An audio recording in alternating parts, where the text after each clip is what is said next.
Lahat. Ano ang ating pag-aaralan ngayon? Mula sa aklat ng Lucas, chapter 15, verse 11 to 32. Basahin natin. Ang sabi niya rito sa mabuting balita, sinabi pa ni Jesus, isang tao ang may dalawang anak na lalaki. Ang wika ng bunso, Ama, ibigay na po ninyo sa akin ang mamanahin ko at ibinahagi sa kanila ng ama ang kanyang ari-arian. Pagkalipas ng ilang araw, ipinagbili ng bunso ang kanyang ari-arian at nagtungo sa malayong lupain, taglay ang buo niyang kayamanan. At doon nilistay niya na lahat sa diwas ng pamumuhay. Nang malustay na niya ang kanyang kayamanan, nagkaroon ng matinding taggutom sa lupain yaon at nagdalita siya. Kaya't namasukan siya sa isang mamamayan ng lupain yaon, siya'y pinapunta nito sa bukid upang mag-alaga ng baboy. Ibig sana niyang punan ang kanyang pagkain, kahit ng mga bungang kahoy na pinakakain sa mga baboy, ngunit walang magbigay sa kanya. Nang mapag-isip-isip niya ang kanyang ginawa, nasabi niya sa sarili, ang mga alila ng aking ama ay may sapat na pagkain at lumalabis pa, samantalang ako'y namamatay ng gutom dito.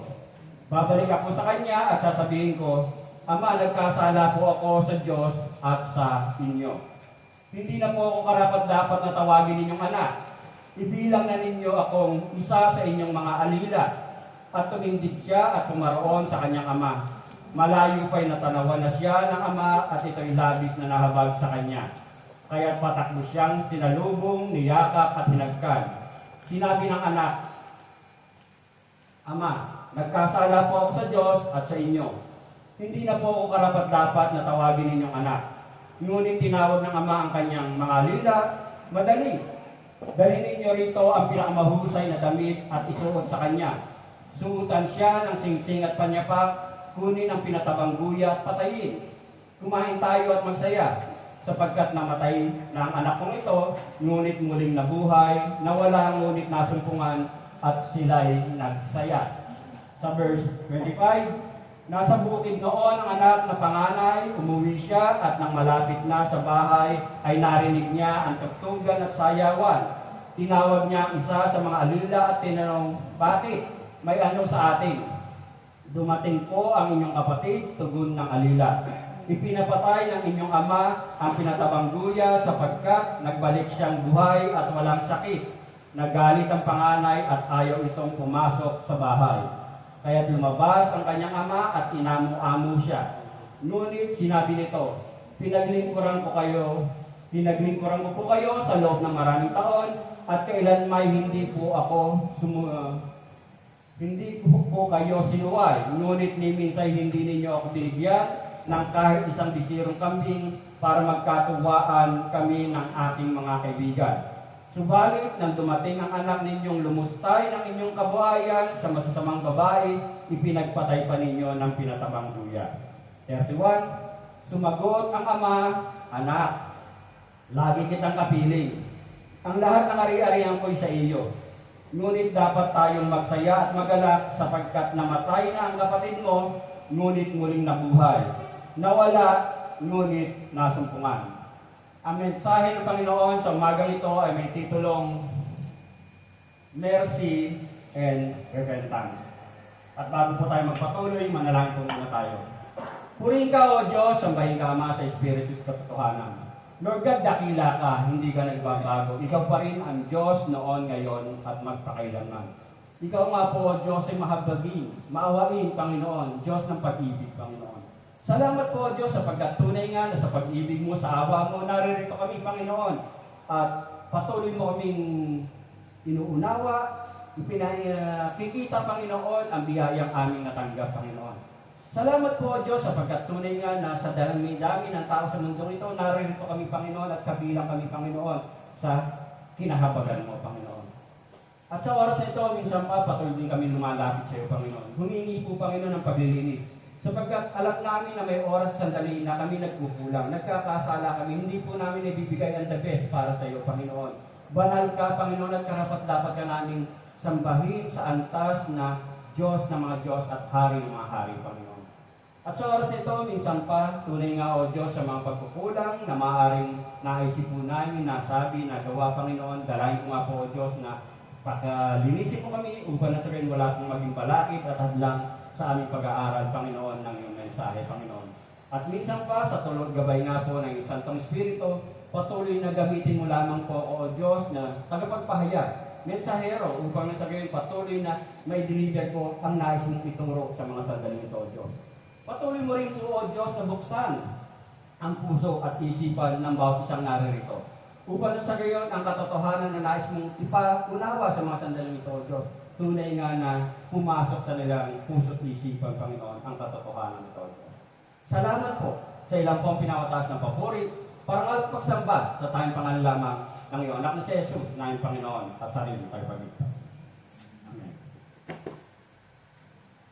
Dito sa ating pagsisimula, ano yung nakikita ninyo? Salamin o wall mirror, katulad niyan, kitang-kita ko ang aking sarili. Kumbaga dito makita natin na sa buhay natin, alam naman natin na ang Biblia, tinuturing yan o niyahalin tulad yan sa salamin.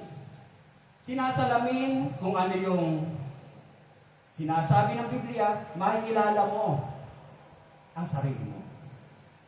Makikilala mo, makikita mo kung sino ka talaga. At ngayon, kumbaga, sineselebrate natin, inaalala natin, ika nga, yung Father's Day sa Pilipinas. Sa ating mga tatay, maging sa mga nanay, paniguradong nung isilang ninyo ang inyong mga anak, humarap kayo sa salamin. Karga-karga nyo ang inyong mga anak. At tinitingnan nyo, iniisip nyo. Tinitingnan nyo reflection mo, karga-karga mo ang iyong anak. Iniisip mo ano kayang mangyayari sa anak ko ito. At sinasalamin mo kung anong mangyayari sa batang ito. Kumbaga sa buhay natin ganyan. Maging sa Biblia, makikita natin na kumbaga hindi lang tayo ang sinasalamin o makikita natin kung ano ba sinasabi ng Biblia sa atin. Maging ang Diyos, makikita natin na sa pamamagitan ng salita ng Diyos, ng Biblia, masasalamin natin kung sino ang Diyos natin pinaglilingkuran. At dito, mahalaga yan, para na sa ngayon masigit nating makilala, maunawaan kung sino nga yung ating Diyos na pinaglilingkuran. Sa buhay natin, maging ako sa experience ko, personal experience, na sa pagbabahagi mo ng salita ng Diyos, may mga nakakasalimuha ka na ang sabi niya, ito ang pagkakaalam ko. Ito ang pagkakakilala ko sa Diyos. Pero, alam mo lang yan. Sa sarili mo lang pagkaintindi, pagkaunawa. Malalaman mo lang talaga kung sino ang Diyos sa salita niya at sa mga pagkilos niya sa buhay niya. At dito, sa ating pag-aaralan, makikita rin natin na tunay nga na isa sa makikita natin katangian ng Diyos ay katulad ng katangian ng Ama sa kwentong ating binasa. Na ang Diyos, isa sa kanyang katangian niya ay merciful. Maawain. At makikita rin natin na tunay nga ang awa ng Diyos ay naririyan sa mga tapat na nagsisisi sa kanilang mga kasalanan. At dito sa ating pag-aaralan, meron tayong tatlong makikita. Una, na pinaunawa sa atin dito, the prodigal younger brother. O yung nakababatang alibughang anak. Sabi nga, kumbaga, the devastating consequences of sin. Lahat ng kasalanan ay may kanya-kanyang consequences. Meron siyang resulta. Meron siyang kapalit. Sa verse 12, ang sabi nung binasa natin, ang wika ng bunso, Ama, ibigay na po ninyo sa akin ang mamanahin ko. Sa mga sandaling ito, yung bunsong anak, lumapit doon sa tatay, Tatay, Ama, ibigay mo na po sa akin yung aking mamanahin. Sabi ng bunsong anak. Siyempre, sa normal, sa kinasanayan, hindi siya normal na kinasanayan kasi ang mana, ibinibigay pangkaraniwan kapag dedo na. Pero dito makita natin na malakas pa yung tatay, lumapit si bunsong anak, at ang sabi, tatay, ama, ibigay mo na po sa akin yung aking mamanahin. Siyempre sa tatay, kumbaga, masakit yun. Masakit yun na para bang sinasabi ng bunsong anak na, tatay, ibigay mo na sa akin yung mamanahin, bahala na ako sa buhay ko. Ayaw ko na ng pamamalakad mo. Para bang nawala na yung respeto ng bata, ng anak, sa tatay na ayaw ko nang sundin ang mga otoridad mo sa buhay ko. Yun ang nais ipakita nitong batang ito. At dito, makita natin na isang pag-ugali ng isang spoiled brat na buhay ko to, pabayaan mo ako nang bahala nito. At dito, makita rin natin na maaari naman siguro, sinumukan din naman siguro ng tatay na paamuin. Na huwag naman anak, maaari bilang normal na tatay.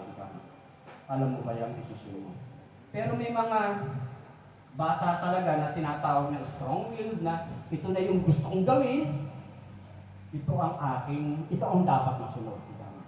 Kahit anong pigil ni tatay, dahil nag-DJ auto ani na, siyempre, karapatan na rin ng bata.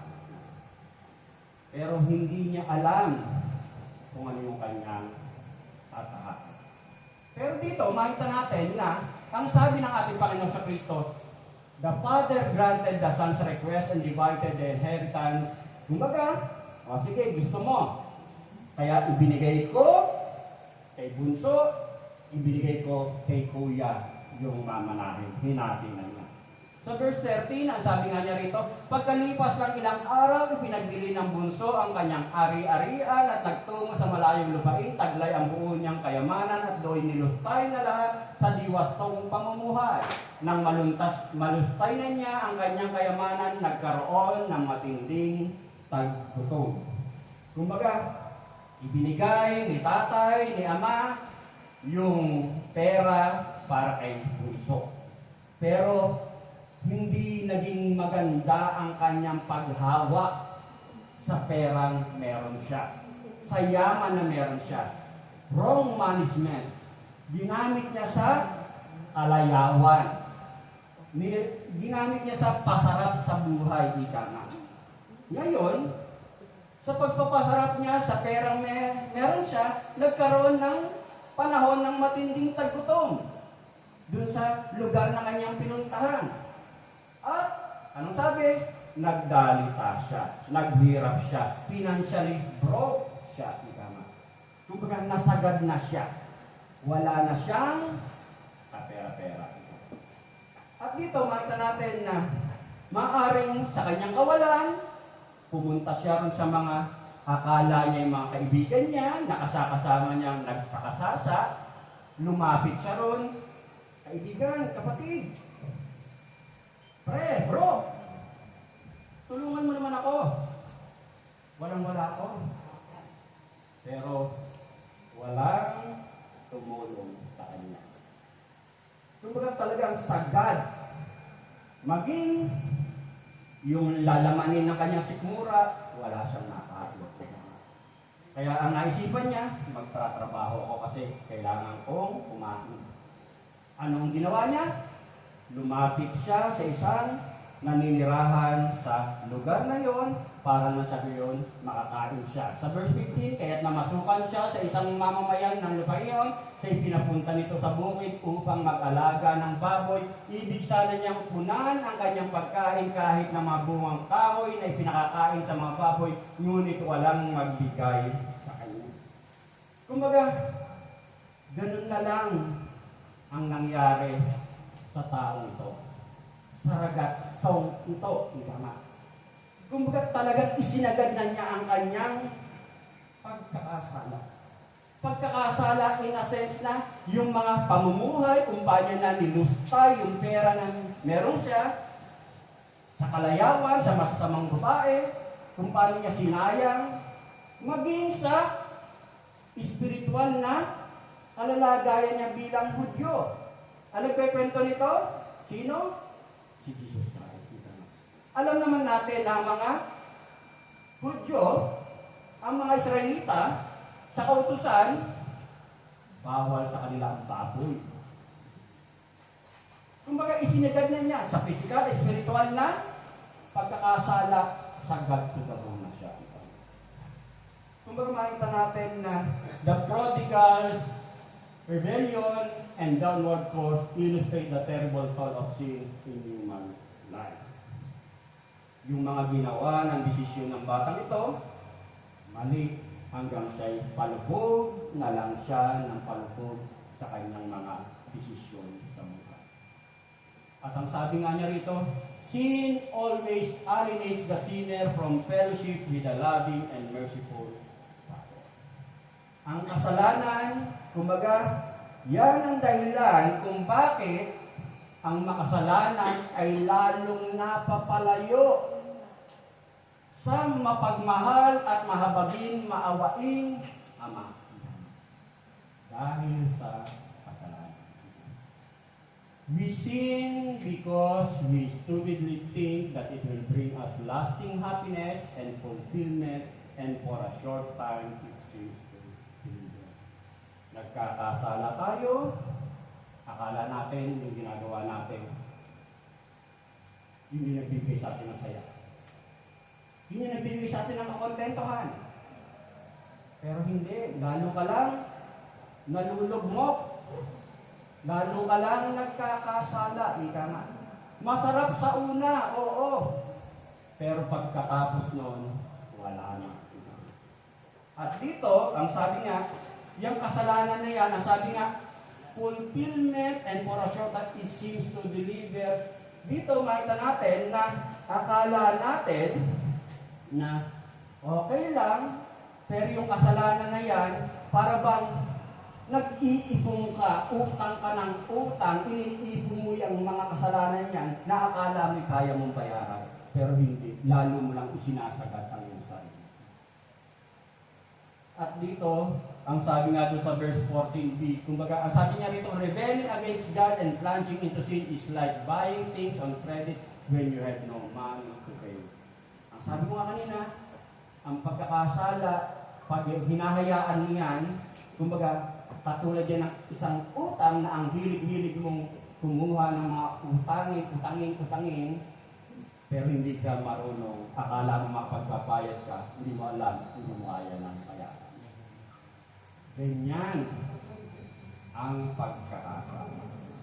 At ang sabi nga niya rito sa verse 14b, at nagkaroon ng matinding taggutom sa lupa niyan at nagdalita siya. Ibig sabihin, wala na siyang malapitan, wala na siyang matakbuhan. Kumbaga yung akala niyang mga dati niyang kaibigan, kasama niya, na makakasama niya sa oras ng kagipitan, wala rin. Ika nga, nagsosolo ka na lang. You are alone. Yan ang resulta ng kasalanan. Yung pangalawa na pinapaalala sa atin dito, the nature of true repentance. Dito, makita natin na sa pagkakataon ito na yung alibughang anak o yung bunsong anak, finally, na-realize niya sa kanyang sarili ang kanyang pagkakamali. Na-realize niya na sa gutom niyang ito, dun sa lugar ng tatay ko, meron din siyang mga katulong. Pero, mas nakakakain, parang mas maayos yung katulong ng kanyang ama. Kaya ang sabi niya sa 17, nang mapag-isip niya, ang kanyang ginawa na, sabi niya sa sarili, ang mga alila ng aking ama ay may sapat na pagkain at lumalabis pa, samantalang ako'y namamatay ng gutom dito. Babalik ako sa kanya at sasabihin ko, Ama, nagkasala po ako sa Diyos at sa inyo. Kumbaga, ang sabi niya, nagdesisyon siya, babalik ako sa aking ama, aaminin ko ang aking pagkakasala, kikilalanin ko ang aking mga pagkukulang, at tatanggapin ko kung ano man sasabihin ng aking ama. Lalapit ako, hihingi ako ng awa sa aking ama.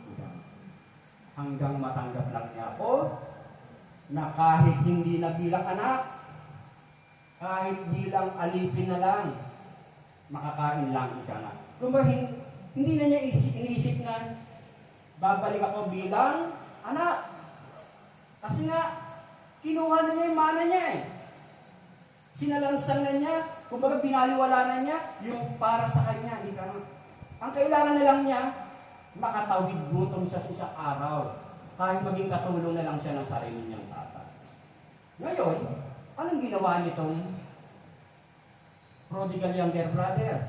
Ang sabi, kumbaga, at tumindig siya at pumaroon sa kanyang ama. Kahit hindi niya alam kung ano ang magiging resulta ng kanyang pagbabalik sa bahay ng dati. Pero sa desisyon niya, na-realize niya yung kanyang pagkakamali, tumayo siya at pumunta siya doon sa kanilang bahay. The prodigal, kumbaga sabi nga niya rito, the prodigal shows us a number of things about true repentance.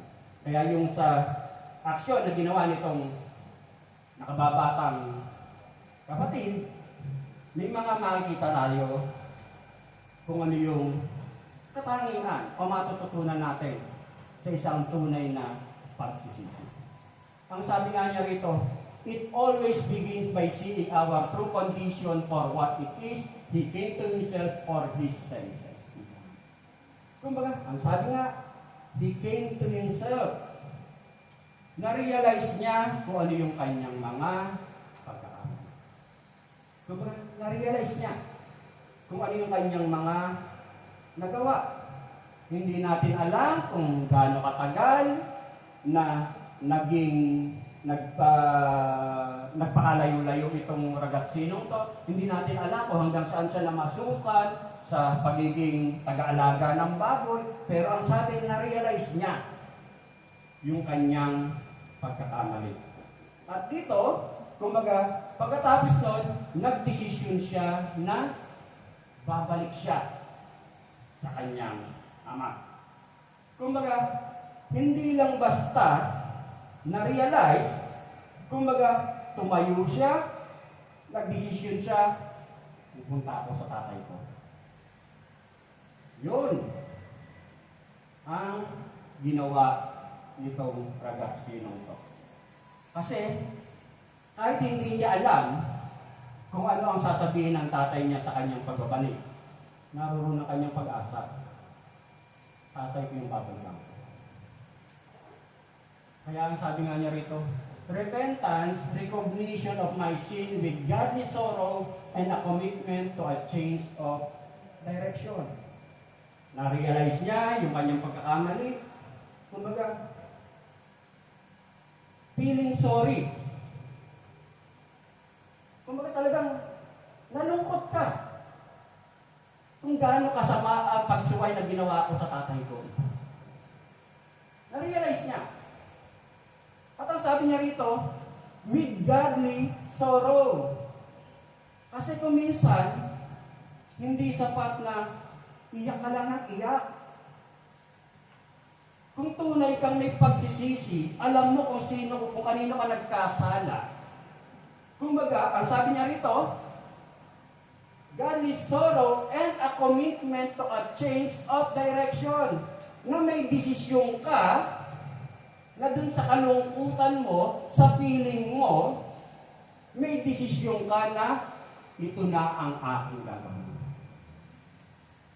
May change of commitment, may change of direction. At ang sabi nga niya rito, repentance includes a change of mind, heart, direction, and behavior. Ang sabi ko nga, di ba, nanggaling kami sa Pentecostal Church. Sa Pentecostal Church, talagang iyak ka ng iyak. Altar call. Pagkatapos ng altar call, yun lang na araw na yun, yun lang oras na yun. Pagbalik mo ng Lunes, puro kalokohan na naman ginagawa. Hindi ganyan ang tunay na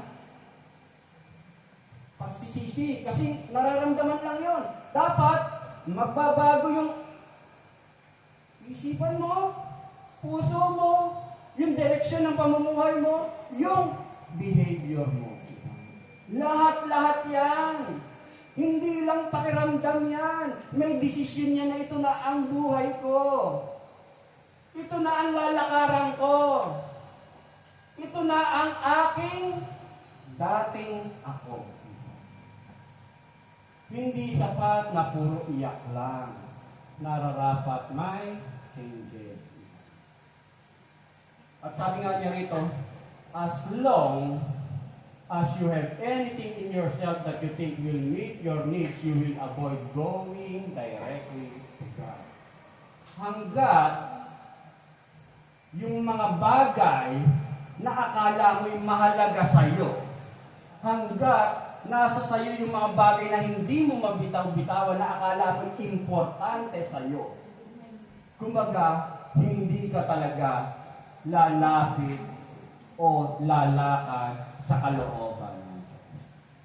Hanggat naririyan niyang mga bagay na akala mo'y mahalaga sa iyo. The gospel always brings us to the end of ourselves, our resources, our skills, and everything else that we rely on until we must come directly to God. Ang mabuting balita talagang magbibigay yan ng basta, putol. Na akala ko importante sa akin to, hindi pa. Kaya nasabi ko kanina, di ba? Sabi ko, ang background ng trabaho ko talaga more on sa restaurant, sa hotel. Pero sabi ko, basta na, tama na. Akala ko mahalaga yun, akala ko ito yung talagang, kasi pag tinanggalan mo, wala ka na. Pamilya ka, tatay ka. Wala ka kayo ng pamilya mo. Pero, yung mga bagay na yun, akala mo lang, mawawalan ka, pero kapag habang sumusunod ka, doon mo talaga ma-realize na talagang buhay ang Diyos.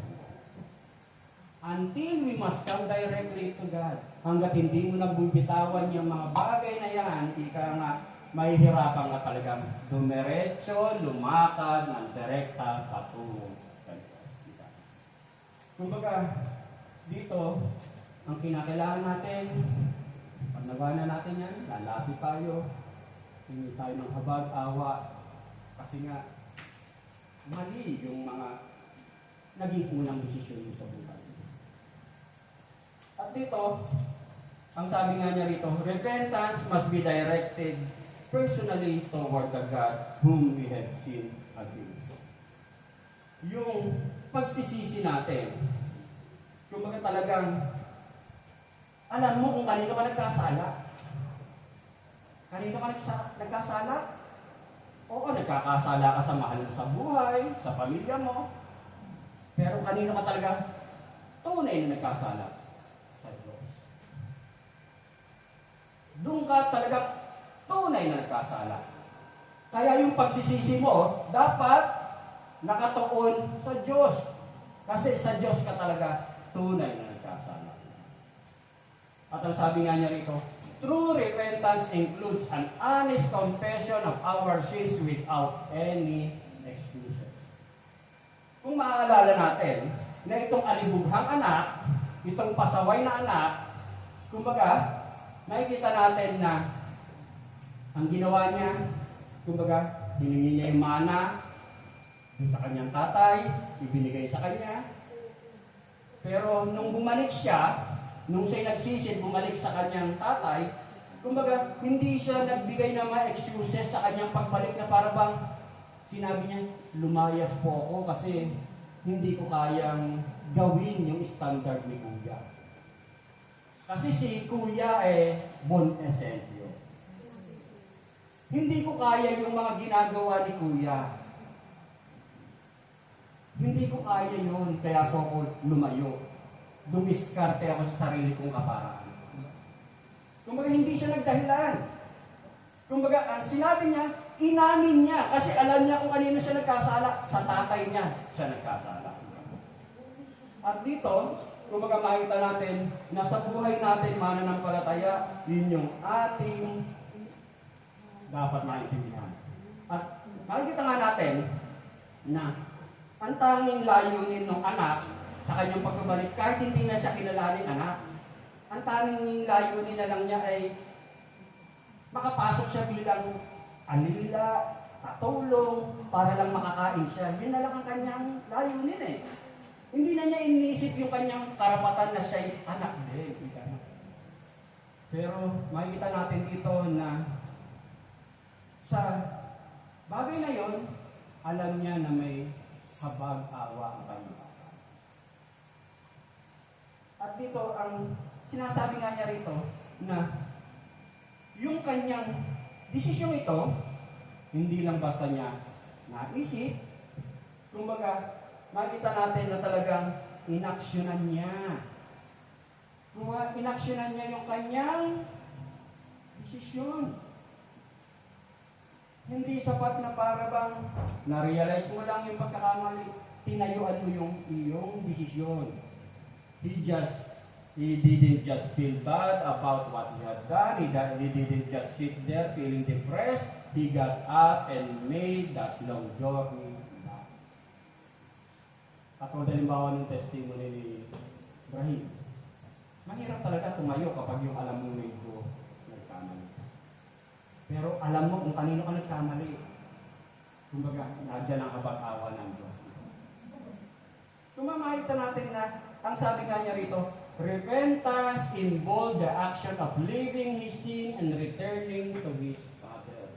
Iiwan mo yung mga bagay na kung saan ka nagkakasala at babalik ka sa iyong ama. This story shows that no matter how long you may have sunk into sin, there is hope if you will turn from your sin to God.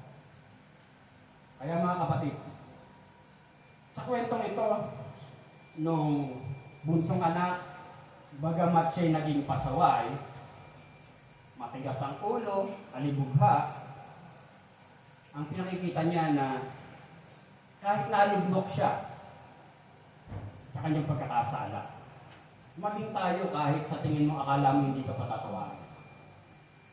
Pero yung pag-asa na kapag tayo'y babalik sa Diyos, handa na tayo lingapin. Yung pangalawa na pinapaalala sa atin dito, the father of the two brothers, o yung ama ng dalawang magkapatid. Doon sa verse 20b, ang sabi niya, malayo pa'y natanawanan siya ng ama at ito'y labis na nakabag sa kanya, kaya't patakbo siyang sinalubong, niyakap at hinagka. Kumbaga, ang sabi nga, labis na nakabag sa kanya, kaya't patakbo siyang sinalubong, niyakap at hinagka.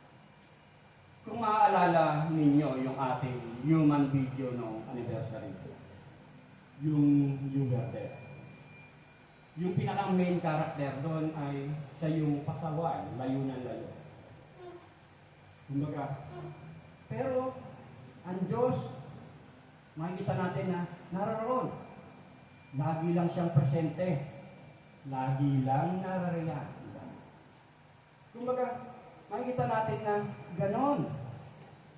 Na ang Diyos natin, naririyan lang yan. Kumbaga, kapag magbabalik ka sa Kanya, kumbaga, patakbo ka niyang, sasalubungin, yayakapin, hahagkan. Ang kailangan mo lang ma-realize mo, magkaroon ka ng tunay na pagsisisi. At ang sabi nga, the father ran toward his returning son and lavished his affection on him. Sa verse 21, sinabi ng anak, Ama, nagkasala po ako sa Diyos at sa inyo, hindi na po ako karapat-dapat na tawagin ninyong anak, ngunit tinawag ng Ama ang kanyang mga alila at madali. Dalhin ninyo rito ang pinakamahusay na damit at isuot sa kanya. Suotan siya ng singsing at panyapa. Kunin ang pinatabang luya at patayin, kumain tayo at magsaya, sapagkat namatay na ang anak kong ito, ngunit muling nabuhay, nawala, ngunit nasuntungan, at sila'y nagsaya. Kumbaga, ang sabi nga, hindi na hinintay ng tatay kung ano yung sasabihin ng anak. Nakakap lang, hinagkan lang. Ganon. Yun ang ginawa ng tatay. Kumbaga, at ipinagsaya nila yung pagbabalik nung nagkasala niyang anak. Ang sabi sa verse 24, sapagkat namatay na ang anak kong ito, ngunit muling nabuhay na wala ngunit nasumpungan at sila'y nagsaya. Ang sabi nga sa Lucas 15 verse 10, in the same way, there is joy in the presence of God's angels when even one sinner repents. Kumbaga yung tunay na kasiyahan, yung tunay na pagpipiesta, na meron isang makasalanan nagbalik sa Diyos, nagbalik loob sa Diyos, hindi lang dito ang pagsasaya, sa langit ang tunay na pagsasaya. Kumbaga, yan ang pinakikita ng welcome. At ang sabi nga, the repentant sinner is totally, freely forgiven. All our sins are blotted out. Kumbaga, hindi na. Di ba sabi hindi na pinagsalita pa yung anak eh. Kumbaga, burado na lahat. Yung mga ginawa mong pagkakamali. At ang sabi, there is only grace and mercy and love poured out on us as we are welcomed into God's presence as His children. Ang kagalakan na bumalik ka sa Diyos, tanging ibibigay lang sa iyo ang biyaya, abag, awa, pagmamahal bilang anak kita. That's how God responds when you turn from your sins and come to Him. Yan ang tunay na pagsasaya. Hindi lamang dito, bagkos higit sa langit. Yung pangatlo na pinapaalala sa atin, the prideful older brother. O yung mapagmataas na nakatatandang kapatid. Sa verse 25, nasa bukid noon ang anak na panganay, umuwi siya at nang malapit na sa bahay ay narinig niya ang tugtugan at sayawan. Sa pagkakataong ito, dumating si kuya. Umuwi. Galing sa pagtatrabaho, galing sa bukid. Sa kanyang pag-uwi, narinig niya na may tugtugan, may sayawan, may kasiyahan. Yun yung una niyang naobserbahan. At dahil dito, hindi siya pumasok doon sa bahay. Kumbaga naging questionable, anong meron sa bahay? Anong nangyayari sa loob ng bahay namin doon sa mga? Yun yung nasa isipan ni Kuya. Kaya ginawa niya, tinawag niya yung isang katulong nila at tinanong niya. Tinawag niya ang isa sa mga alila at tinanong, bakit? May ano sa atin? Dumating po ang inyong kapatid, tugon ng alila, ipinapatay ng inyong ama ang pinatabang kuya sapagkat nagbalik siyang buhay at walang sakit. Nagalit ang panganay at ayaw itong pumasok sa bahay. Kumbaga, dahil doon sa ikwento ni nung katulong, nung kay kuya, kumbaga, ayaw niyang pumasok sa bahay nila. Kaya, nung malaman niya nang malaman ni tatay, nung ama, dun sa katulong na napagtanungan maaari ni kuya, na yung pong anak niyo ay ayaw pumasok ng bahay, lumabas si tatay. At sinusuyo si kuya na, pumasok ka. Pero anong ginawa ni kuya? Nagalit siya sa kanyang tatay. Pinatay niya yung kanyang tatay. Nakatuwiran siya sa kanyang tatay. Ang sabi nga, kumbaga, sinabi nito, pinaglingkuran ko po kayo sa loob ng matinding maraming taon at kailan may hindi ko kayo sinuway. Ngunit minsan hindi ninyo ako binigyan ng kahit isang bisirong kambing para magkatuwaan kami ng aking mga kaibigan. Subalit nang dumating ang anak ninyong lumustay ng inyong kabuhayan sa masasamang babae, ipinagpatay pa ninyo ng pinatabang kuya. Kumbaga para bang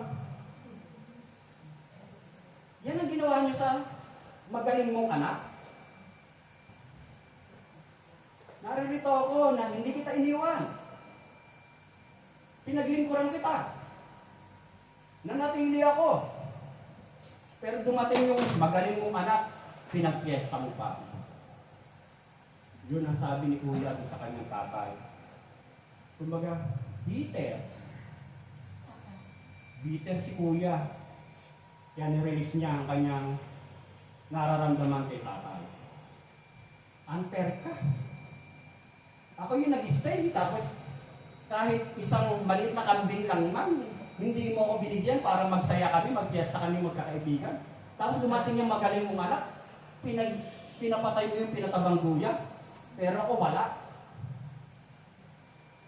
Parang ganun yung sinasabi ni Kuya doon sa tatay niya. Kumbaga, kung titingnan mo, para bang, sige, parang may rason kasi siya yung nag-stay eh. Pero makita natin na dito, na yung pananatili nitong panganay na anak, kumbaga, na-appreciate ng tatay yun. Kumbaga, naintindihan mo yung sinire-release mong sama na loob. Yun yung nararamdaman mo. Pero ang sinasabi nga na para bang, ito yung karapatan ko.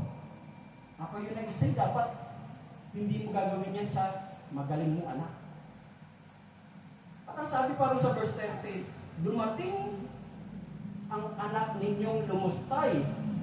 Dumating, subalit na dumating ang anak ninyong lumustay. Kumbaga, pinagdiinin, anak mo.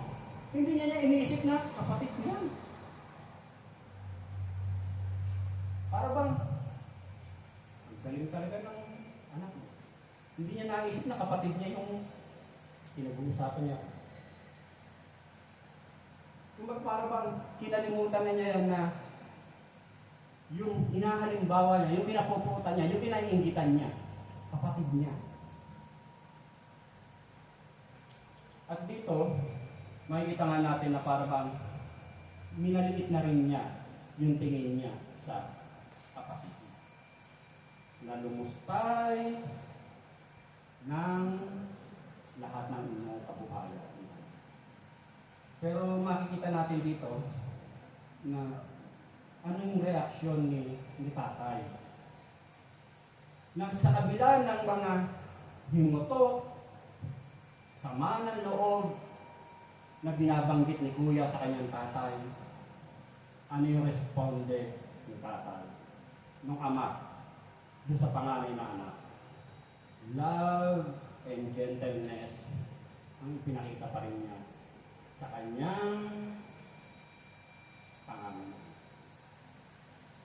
Ang sabi nga, sumagot ang ama, anak, lagi kitang kapiling.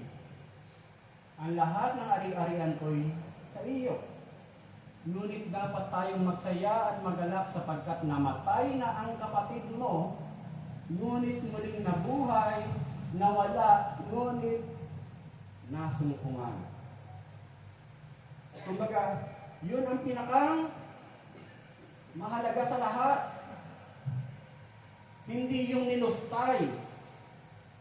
Ang mahalaga, yung isang taong nagsisi sa kanyang pagkakamali na numbalo sa kanya. Kaya dito ang makikita natin na ang pinakikita ng kwentong ito, na tunay nga kung hindi ka magiging maingat rin sa sarili mo, na yung sin of self-righteousness and pride ay kasing sama ng pagkakasala na akala mo yung paglustay lang na ginawa ng puso. Yung self-righteousness and pride. Kaya mga kapatid, dapat natin makita na ang kwentong ito, ang nagbigay ng kwentong ito, nagtalinghaga nito, ang storya nito, ang nagbanggit niyan walang iba, ang ating Panginoong Jesucristo. At kung babalikan mo yung Luke 15, verse 1 and 2, makikita natin na may mga Pariseyo na nagtanong, naghaka-haka, nagbulong-bulungan. Ang sabi nga, now the tax collectors and sinners were all gathering around to hear him. But the Pharisees and the teachers of the law muttered, this man welcomes sinners and eats with them. Ang mga publikano at ang mga makasalanan ay nagsisilapit upang makinig kay Jesus. Nagbulong-bulungan ang mga Pariseyo at ang mga eskriba, at ang sabi nila, ang taong ito'y nakikisalumuha sa makasalanan at nakikisalo sa kanila. Sinong sinisilip nila? Si Jesus Christ. Na si Jesus Christ daw, bakit nakikisalamuha sa mga makasalanan? Sinong nagbubulong-bulungan? Yung mga Pariseyo. At dito, kumbaga, ipinapakita ng kwentong ito, kaya ibinahagi ni Jesus Christ yung kwentong ito pagdating dun sa 11 to 32. Inihalimbawa niya dito sa mga nagbubulong-bulong ang mga Pariseyo na salaminin mo ang iyong sarili. Na para bang sinasabi ni Jesus Christ na itong panganay na anak na to, katulad kayo po itong mga Pariseyo. Na itong mga Pariseyong to na sinasabi nilang sinusunod nila ang kautusan, nananatili sila, self-righteousness and pride ang meron sila. Kumbaga, tingnan mo, salaminin mo ang iyong sarili. Sa buhay natin, madalas, ganyan din ang nangyayari. Na akala mo, hindi ka na nagkakasama. Akala mo, mahusay ka, magaling ka. Akala mo, ikaw yung, halimbawa, maging sa paglilingkod. Akala mo, ikaw yung nanatili sa church, ikaw yung hindi umalis sa church, ikaw lang ang kumikilos, gumagawa sa church. Na kung wala, kung umalis ka, akala mo hindi magpapatuloy ang church. Kumbaga, makikita natin dito na ganyan din minsan na nangyayari. Na kapag hindi ka maingat sa sarili mo, yung self-righteousness and pride, maaaring mag-develop sa sarili mo. Kaya mga kapatid, salamat kasi naririyan ka, naglilingkod ka,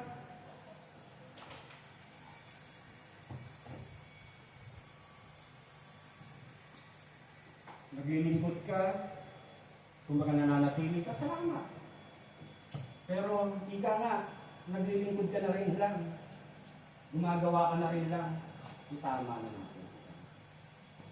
Paalala, na baka akala mo, okay lang, pero deep inside, yung self and righteousness nagde-develop sa sarili mo. Ang sabi nga niya rito, isa sa pinakamatinding kalaban kapag matagal ng Kristiyano ay ang pagtubo ng self-righteousness sa kanyang puso.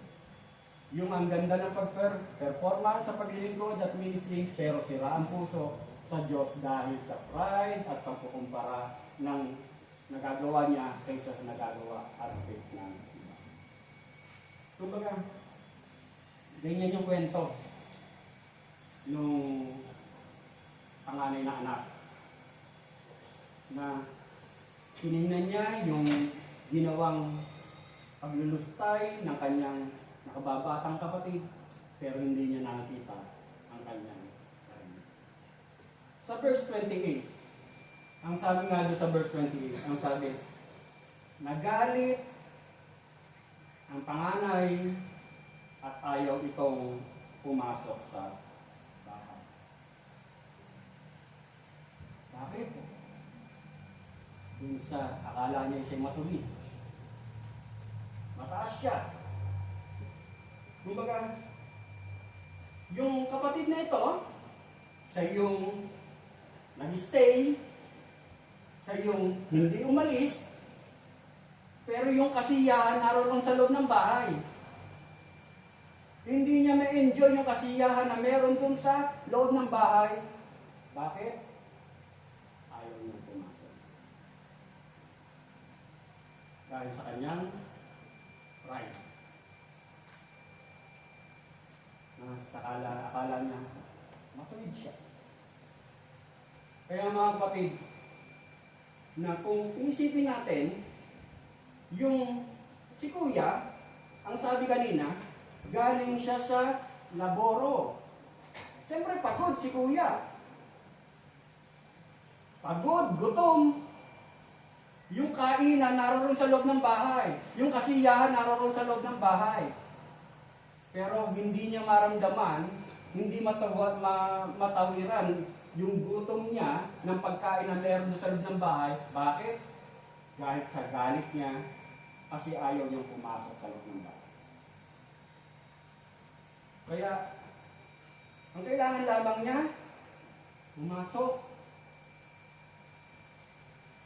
Kailangan lang niya pumasok para na sa gayon yung kagalakan na naghihintay sa kanya doon sa loob ng bahay, maramdaman niya. Kaya, mga kapatid, ang paalala sa atin na sa buhay natin, ganyan, na akala natin tayo lang yung matuwid.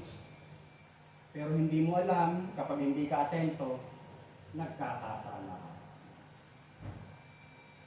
Kaya ang sabi nga niya rito, so the last shall be first, and the first last. Kasi ayaw pumasok ni Kuya eh. Si Bunso, na siyang nagpalos tayo sa yung naroon sa loob ng bahay. Kasi ayaw pumasok ni Kuya. Kaya sa ating mensahe, ang pinapaalala sa atin na ang kwentong ito, kumbaga mismo ang ating Panginoong sa Kristo ang siyang nagbigay. Ipinapaalala sa atin sa mga oras nito na maraming klase ng pagkakasala. Maraming uri ng kasalanan.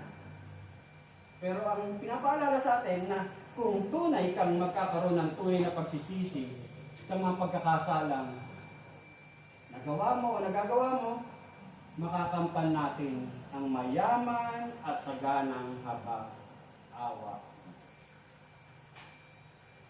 Kumbaga, sa Kanya lang natin matatagpuan kay Jesus Christ lang. Kay Jesus Christ lang. At ang sabi nga, kumbaga, hindi sapat na napakinggan mo lang ang mensaheng ito. Hindi sapat na natutunan mo lamang ang aral na ito. Kasi kung napakinggan mo lamang, natutunan mo lamang, at hindi mo isinasagawa, kung maaalala natin na yung bunsong anak, nung ma-realize niya ang kanyang pagkakamali, tumayo siya at pumunta siya sa kanyang ama. Pumili siya. Walang kabutihang may dudulot sa iyo. It's not what you know, it's what you do. Knowing something doesn't give you good if you're not doing it. Walang magandang may dudulot sa iyo o kabutihang idudulot sa iyo to kung alam mo lamang pero wala ka naman talaga. Kaya ang paalala sa atin sa Acts 3:19, repent then and turn to God so that your sins may be wiped out, that times of refreshing may come from the Lord. Kaya't magsisi kayo at magbalik loob sa Diyos upang pawinin niya ang inyong mga kasalanan. Manalangin po tayo. Salamat po Diyos sa oras nito. Salamat po Diyos sa pagkatunay nga na isa kami, Panginoon, sa pinagkalooban mo ng katotohanan ito. Na-realize namin, Panginoon, ang aming kalalagayan, Panginoon. At sa oras nito, O Diyos, ay ipinaalala mo muli, Panginoon, ang katotohanan ito. Salamat po at dalayan ko nga po na kung paano po namin, Panginoon, naranasan ang awa mo, ang pag-ibig mo, ang paglilinis sa karamihan at kasalanan namin, Panginoon. Nawa, O Diyos, ay makamtan din, Panginoon, ng mga hindi pa, Panginoon, tunay na nakatusunod sa iyo, Panginoon. Lord, at ikaw po, O Diyos, ang siyang tumatawag, Panginoon. Walang imposible sa iyo, Panginoon. Kaya mong linisin lahat, Panginoon. Lord God, mapagpatawad ka, mahabagin ka, Panginoon. Sapagkat napagtagumpayan mo na ang lahat ng ito doon sa cross ng Kalbaryo. Kaya dalayan mo ako, O Diyos, na tuloy nga, katulad ng pagsunod, desisyon na ginawa ng bunsong anak, Panginoon, hindi lang niya na-realize. Kumilos siya, Panginoon, at lumapit, Panginoon, sa biyaya mo. Salamat po, Ama. Ito po, Diyos, ang aking samsalangin na may pasalamat. In Jesus' name I pray. Amen. Okay po tayo manalangin. Ipanalangin po natin ang mensahe natin na